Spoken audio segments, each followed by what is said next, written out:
ఒక వ్యక్తి పెన్షన్ సొమ్ము కాజేసిన కేసులో రిమాండ్ ఖైదీగా ఉన్నాడు. మరో వ్యక్తి దొంగతనం కేసులో రిమాండ్ ఖైదీగా ఉన్నాడు. ఈ ఇద్దరు రిమాండ్ ఖైదీలు జైలు నుంచి తప్పించుకోవడానికి పక్కా ప్లాన్ వేశారు. వేసిన ప్లాన్ అద్భుతంగా అమలు చేశారు. జైలు నుంచి పరారయ్యారు కూడా.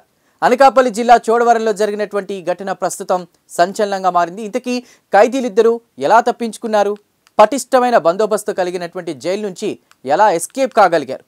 సినిమా సీన్లను తలపించే ఈ క్రైమ్ కహాని తెలుసుకోవాలంటే ఈ స్టోరీ చూడాల్సిందే.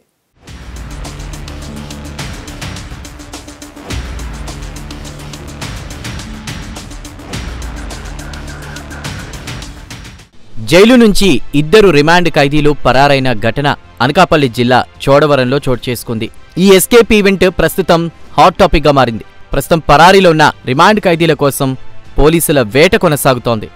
ఉన్నతాధికారులు రంగంలోకి దిగి పరిస్థితిని సమీక్షిస్తున్నారు.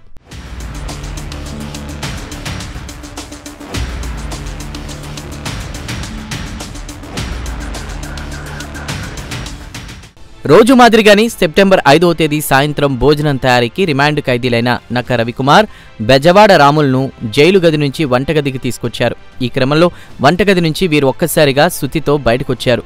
వారిని అడ్డుకోవడానికి ప్రయత్నించిన జైలు వార్డెన్ వి వీర్రాజుపై దాడి చేశారు. అనంతరం రాము వీర్రాజు నుంచి తాళాలు లాక్కుని ప్రధాన ద్వారం తెరిచాడు. వెంటనే ఇద్దరు నిందితులు బయటకు పారిపోయారు. ఈ దాడిలో గాయపడిన వార్డెన్ వీర్రాజుకు ప్రథమ చికిత్స చేయించారు. ప్రస్తుతం అతని పరిస్థితి నిలకడగా ఉంది. వంటకు చేయడానికి కిచెన్లోకి ఒక ముద్దాయిని తీసానండి. ఆ ముద్దాయి పూర్తి ఆ సపోర్టింగ్గా తీసిన ముద్దాయి వీడియో కలిపి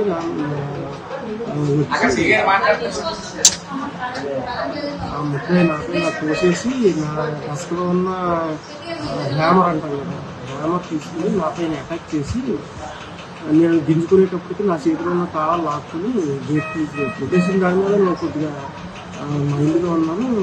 తాళాలు నా చేతిలో లాగేసుకుని గేట్ తీసుకుని వెళ్ళిపోయాడు. అదే సందర్భంలో ఆడుతూ ఉన్న కిచెన్ నుంచి వర్క్ చేసిన ముద్దాయి కూడా పట్టుకున్నట్టు వెళ్ళిపోయి ఆడు కూడా స్టాఫ్ కిచెన్ దగ్గర ఒకరు ఉన్నారండి. ఉన్నారు. ఆయన వచ్చే అవకాశం కూడా లేదు వాస్తవానికి. షార్ట్ లో అటాక్ చేసేటండి. ఒకడు నక్క రవికుమార్, ఇంకొకటేమో బెజవాడ రాము. అప్పుడు డ్యూటీలో ఎంతమంది ఉన్నారండి? డ్యూటీలో నలుగురు గార్డు, సూపర్ రెడ్డి గారు, నేను, ఒక వార్డర్ గారు ఉన్నాను. వార్డర్ గారిని బయటకు పంపించాను, బీచింగ్ తీసుకురాను. అంటే ఇప్పుడు అక్కడ హ్యామర్ బ్లడ్ స్టెయిన్స్ ఎక్కడ ఉన్నాయంటే రూమ్ లో ఉన్నాయి కదా, అక్కడ రావాలంటే అక్కడ చేతిలో ఉన్న సుత్తిని తీసుకుంటూ గింజుకుంటూ నేను సూపర్ రెడ్డి గారు ఉన్నారు కదా అని సూపర్ రెడ్డి గారి దగ్గర రూమ్ లకి నేను లాక్కుపోయాను. లాక్కుపోయి తల్లితే అప్పుడు వదిలేడు. ఇది ఫస్ట్ జరిగింది ఆ ఆవరణలో జరిగిందా? తర్వాత మీరు ముందు మెయిన్ గేట్ లో జరిగిందండి. ఓకే. అసలు ఫ్యాన్ ఊడి పడిపోయిందా అన్నట్టుగా ఉన్నది, కానీ నాకు దెబ్బ తగులుతున్నట్టు లేదు. ఫస్ట్ గట్టిగా అటాక్ చేశాడు. అయితే అంటున్న చోట తగలేదు కాబట్టి సరిపోయింది, కానీ లేకపోతే చనిపోయింది. అటాక్ చేశాక ఇంకా స్టాఫ్ ఉన్నారు కదండి, అది తీసి తాళాలు తీసి తీసుకుని వచ్చేటప్పటికి టైం అయిపోయింది. షార్ట్ చేశాడు.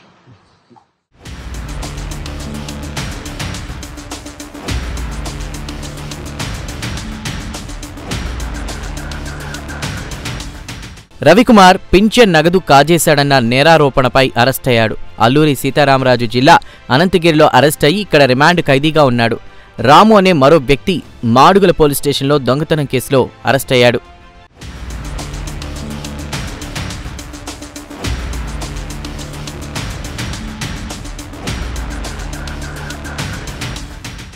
అనకాపల్లి జిల్లా ఎస్పీ తుహీన్ సిన్హా ఉప కారాగారానికి వచ్చి ఘటనపై ఆరా తీశారు. పారిపోయిన వారిని పట్టుకునేందుకు విశాఖ, అల్లూరి, విజయనగరం జిల్లాల పోలీసులను అప్రమత్తం చేసినట్లు తెలిపారు.